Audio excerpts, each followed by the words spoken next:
ભાઈ વાતાવરણ સારું, ટાઢોળું બહુ થઈ ગયું હો. હા ભાઈ વાતાવરણ સારું છે અને ટાઢોળું તો બહુ થઈ ગયું. શું કામ ખબર હે? શું કામ? આપણે કુંડી માથે બેઠા હી ને એટલે. અને ભાઈ ઓલું ચંપલ ને ઓલું ચપલું આપણે ઈ કેટલાનું આવતું હોય છે? 200 રૂપિયાનું તો આવી જતું હોય છે. અને ભાઈ આ ઈટ રહી એક કેટલાની આવતી છે? 10-11 રૂપિયા તો હોય છે એક ઈંટના. 18 19 20 21 હાલ ભાઈ થઈ ગયો ચપલાનો મેળ.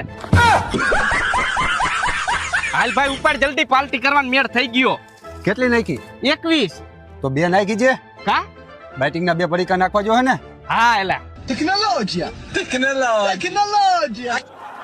ઉભો રે ભાઈ, रुको जरा सबर करो આ એક હજી વધારાની લઈ લઉં. કા? અરે એમાં એવું હે મારે પીતા પીતા પાછી સિગરેટ પીવા જોઈ.